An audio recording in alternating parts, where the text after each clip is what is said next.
clamar de tu luz en la oscuridad, llegar a la meta, ser parte del plan. Toma mi vida y úsala. Hoy es tiempo de cambiar. Es tiempo de cambiar. Tu amor al mundo, ya no puedo esperar. Te quiero alabar, mi vida hoy yo te la entrego.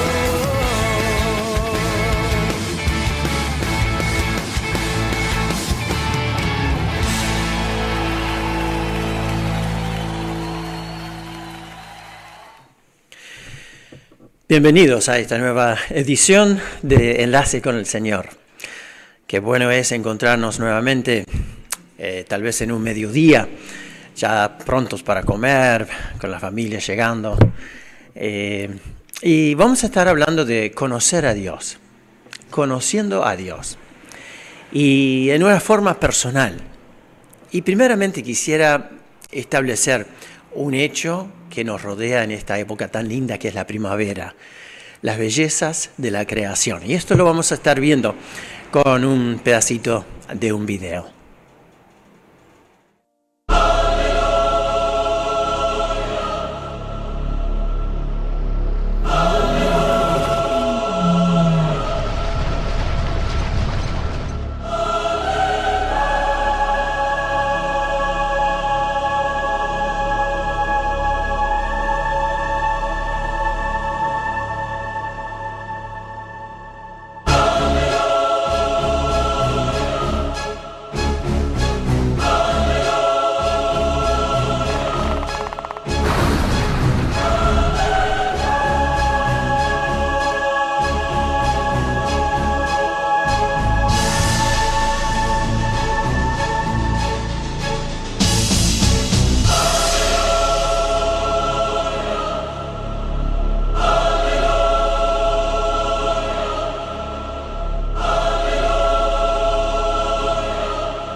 En el principio. Y entonces, qué hermosura, ¿no es cierto? Qué majestuosidad. Y acá estamos con Salmo 139, donde ya no un Dios tal vez distante que observamos con la belleza de su creación, sino, como dice el versículo, que las cosas invisibles de Dios son conocidas por medio de las cosas hechas. De modo que no tienen excusa, como que el ser humano tiene evidencias, tiene pruebas tan contundentes que para Dios ya no le queda excusa decir no exista o que no, yo no crea. En Salmo 139 dice, oh Jehová, tú me has examinado y conocido. Estamos preguntándonos, ¿cuánto conoce Dios de mí? Y aquí está diciendo ya, me has examinado y conocido. Tú has conocido mi sentarme y mi levantarme. Has entendido desde lejos mis pensamientos. Has escudriñado mi andar y mi reposo. Y todos mis caminos te son conocidos. Pues aún no está la palabra en mi lengua, y he aquí, oh Jehová, tú la sabes toda. Así que, ¿cuánto conoce Dios de mí? Tenemos que decir todo. A veces en una casa entra el papá, el chico está en el sillón mirando televisión, no hay intercambio de palabras, apenas un saludo, una mirada. eso no es conocerse. A veces no hay ningún diálogo por mucho tiempo y uno no sabe lo que está pensando el chico, ni tampoco el chico sabe lo que está pensando el padre. No debe ser así, por supuesto. Pero fíjense lo que dice acá, que Dios nos ha examinado y conocido. Una diferencia total. Conoce nuestras actividades, nuestro sentarnos, nuestro levantarnos, nuestros pensamientos. O sea, no solo lo que decimos, sino lo que pensamos y aún antes de desarrollar un pensamiento. Y mis caminos te son conocidos. Así que esto es súper importante, saber que ese Dios poderoso, infinito, es mi Dios y puede ser tu Dios. Espero que ya lo sea. En Lucas capítulo 5 leemos también de que Dios es Dios del individuo. ¿Sí? O sea que Dios sabe dónde vivís. Vamos a decirlo así, ¿no?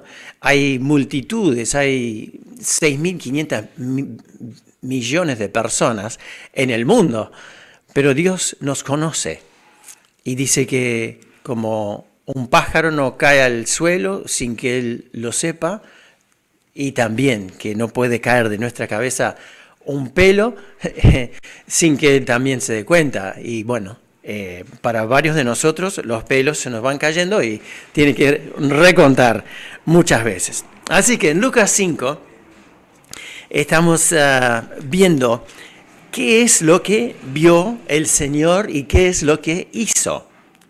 En Lucas 5, 18 dice: sucedió que unos hombres traían en un lecho a un hombre que estaba paralítico y procuraban llevarlo adentro de una casa donde Jesús estaba predicando para ponerlo delante de él.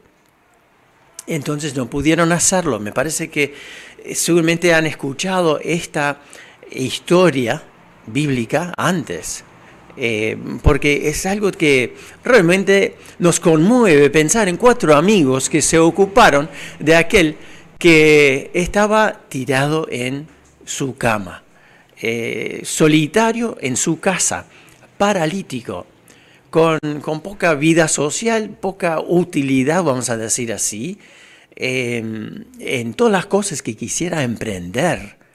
Y entonces llega Jesús a la aldea y estos 4 amigos, grandes amigos, porque no se detuvieron cuando se vieron frente a una multitud de personas en las puertas, en las ventanas y todo, que no daban paso. Entonces se subieron al techo, sacaron del tejado todas las cosas y le bajaron con el lecho, poniéndole en medio delante de Jesús. Así que mejor lugar imposible, y allí yace el paralítico mirando hacia arriba, hacia el rostro del Señor Jesús. Jesús era Dios entre los hombres. Conociendo a Dios es el tema de hoy. Y entonces uno de los nombres proféticos del Señor es Emmanuel. En realidad lo encontramos en Mateo. Emmanuel, que significa Dios con nosotros. Jesús, el verbo que estaba en el principio con el Padre y a través de quien todas las cosas se hicieron, ese verbo se hizo carne y habitó entre nosotros y vimos su gloria, gloria como del unigénito Hijo del Padre, lleno de gracia y de verdad. Así es lo que dice el Evangelio de San Juan. Entonces, Dios tocando la vida de su criatura, como su creación es tan bien diseñada y cumple con todo lo que sea necesario para el sustento de la vida sobre este planeta, y el mismo universo girando en su perfecto orden, aquí Dios toma nuestras vidas, y llega y toca y habla, invita, y ahora tiene un paralítico frente de él. ¿Y qué es lo que le dice? ¿Qué es lo que quisiera escuchar usted? Bueno, Jesús dice, tus pecados te son perdonados. ¡Qué desilusión! ¿O no? Claro que no. Jesús reconoció el mayor problema de este hombre y de todo ser humano. Y por ese motivo vino Jesús para deshacer las obras del diablo, para librarnos de nuestros pecados. Y entonces Jesús le dice, tus pecados te son perdonados. Como paralítico, con sus pecados perdonados podría entrar al cielo, pero podría tener la salud hasta el final de su vida y llegar a la puerta del cielo, y sin el perdón de pecados no entra ni 5 segundos. No, primero necesitamos el perdón de pecados, y es lo que Jesús le ofreció. Dice, al ver la fe de ellos, Jesús vio fe. Y entonces dice, tus pecados te son perdonados. Y Jesús también sabe de los pensamientos de sus críticos allí, sentados, escuchando, parados, mirando. Entonces, él sabía que ellos estaban diciendo, pero ¿cómo? ¿Quién perdona pecados sino solo Dios? Y tenían razón. Nadie puede absolver de pecado a otro ser humano, sino solo Dios. Entre nosotros debemos perdonarnos nuestros pecados, pero mis pecados que han ofendido a Dios, yo necesito hablar con Él y arreglar las cosas, arrepentido y pidiendo su perdón. Así que Jesús conocía sus pensamientos, conociendo a Dios, y Dios conociéndonos a nosotros. Y luego dice, levántate, para que veas que tengo poder para perdonar pecados. Dice, levántate y toma tu lecho y vete a tu casa. Con un salto el hombre hizo exactamente eso, y se fue regocijando, glorificando a Dios. Las sanidades de Dios no son como las sanidades que muchas veces abundan en nuestro medio. Donde estaba Jesús, la sanidad era perfecta, instantánea, completa, que no llevaba proceso y no dependía tanto ni de la fe de la persona. El poder estaba en Jesús. Si hace tiempo que viene orando por una enfermedad, le animo a que pida gracia a Dios para soportar su enfermedad. Esperar en Él que se haga su voluntad, pero de no autocastigarse pensando que por falta de fe suya no se soluciona su enfermedad. No busque a otro más poderoso que pueda pronunciar palabras más autoritarias a Dios para exigir una sanidad. No es así. Hay distintos tiempos en la obra de Dios. La Biblia justamente es la enseñanza final de Dios. Y aún San Pablo, después de haber sanado a muchas personas, llega al final de sus días y está diciendo, rogué 3 veces a Dios, y Dios me dijo, bástate mi gracia, mi poder se perfecciona en la debilidad. Así que tenemos esperanza, sí, en un Dios infinito y poderoso y que nos ama. Y aquí tenemos un hombre que entonces queda sanado perfectamente y entonces pega su salto. Y ahora vamos al versículo 30, porque encontramos otra situación donde Jesús va caminando. En el mismo capítulo encuentra un cobrador de impuestos sentado. Este hombre tenía buen dinero, buen pasar, casa grande, podía comer bien, lo van a ver después. Así que Jesús le mira y dice, sígueme.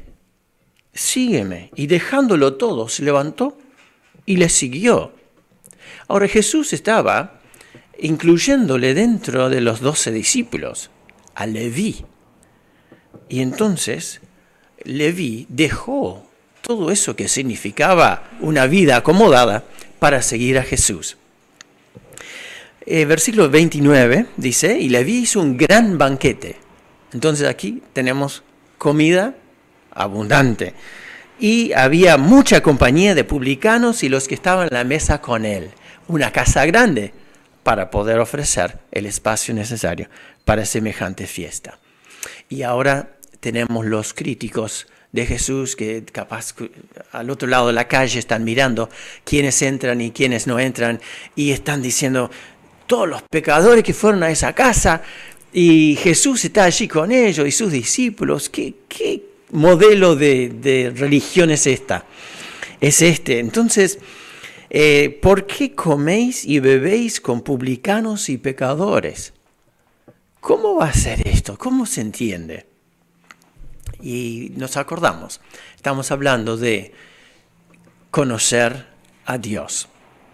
Jesús había visto en el corazón de esta gente una necesidad. Tenemos hospitales con médicos, enfermeros, enfermeras, empleados de servicio, ambulancias en la puerta. Tenemos todo.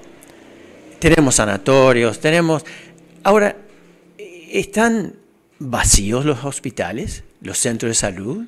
No, están llenos de gente. Porque hay gente que reconoce su necesidad. Hay iglesias, están llenas de gente porque hay gente que reconoce sus necesidades. Pero hay mucha otra gente que a pesar de sus necesidades no concurren y pasa el tiempo viviendo mal. Entonces Jesús justamente dice, los que están sanos no necesitan de médico, sino los enfermos. Si uno se cree sano, bueno, puede ser que acierta o no. La cuestión es que no va a recibir los beneficios de esos centros de salud, ni tampoco de esos lugares donde se predica el Evangelio. No he venido a llamar a los justos, sino a pecadores al arrepentimiento. Saben que hay lugares y personas que no hace falta gran esfuerzo para que reconozcan su pecado. El Evangelio es el mismo para la cárcel, para la catedral, para toda capilla evangélica, para la calle, para toda persona. Todos por igual necesitamos arrepentirnos. Dice la Biblia, no hay justo ni aún uno. No hay justo ni aún uno. Y un poquito más adelante, en Romanos 3, está diciendo, por cuanto todos pecaron y están destituidos, alejados, cortados de la gloria de Dios. Eso es severo, pero real, y describe la enfermedad que todos tenemos, con la cual todos nacemos. Me gustaría con ustedes entonces escuchar una canción preciosa que nosotros la llamamos Gracias por la cruz. Porque por ella podemos entrar. Gracias.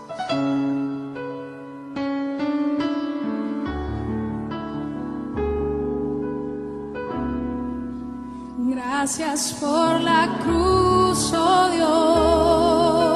Dios, el precio que pagaste por mí, llevando mi pecado allí, sublime amor, tu gracia me salvó. Gracias por tu amor.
por tu amor, oh Dios, en tus manos clavadas por mí, me has lavado, Señor, conozco hoy tu abrazo y tu perdón. Digno es el Señor, en su trono está. Hoy te coronamos,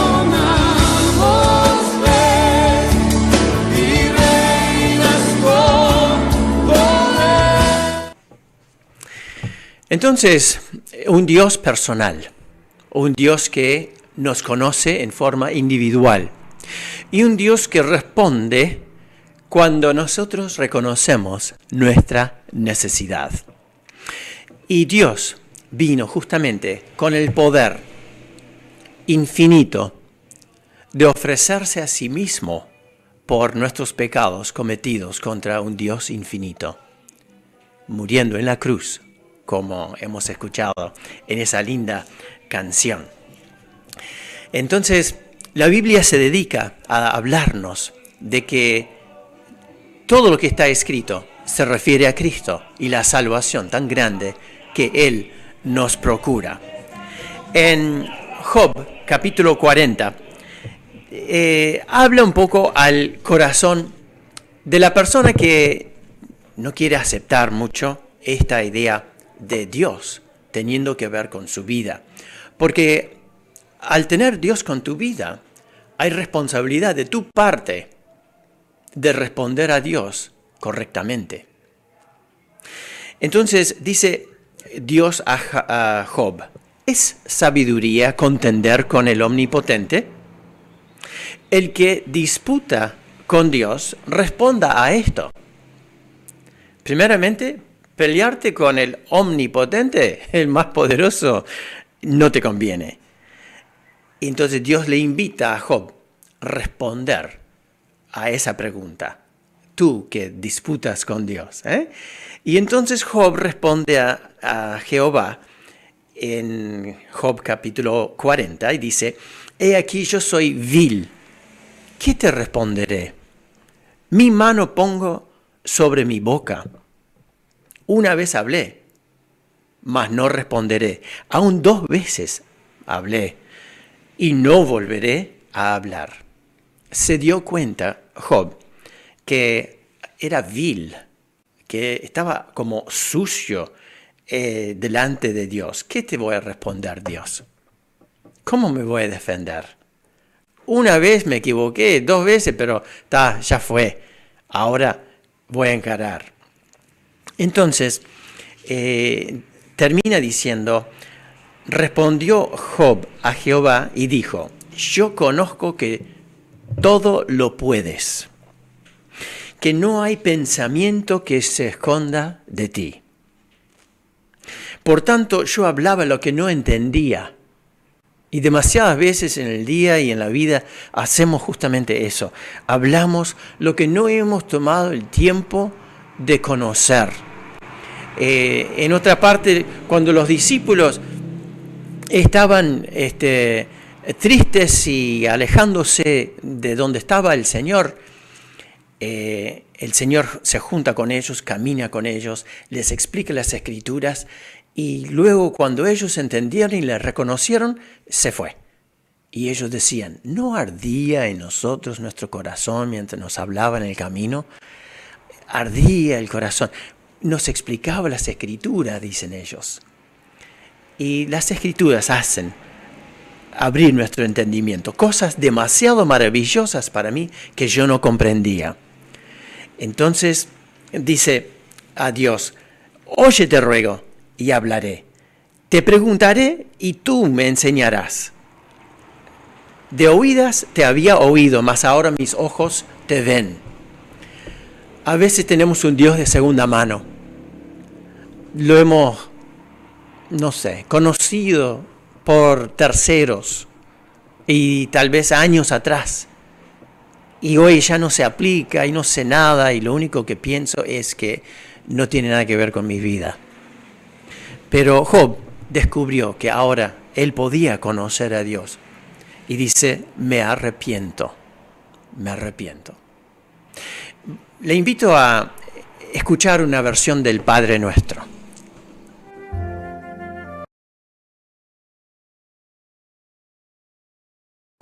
Por favor, no me interrumpa. Estoy rezando. Pero si tú me llamaste. Llamé. Yo no llamé a nadie. Estoy rezando.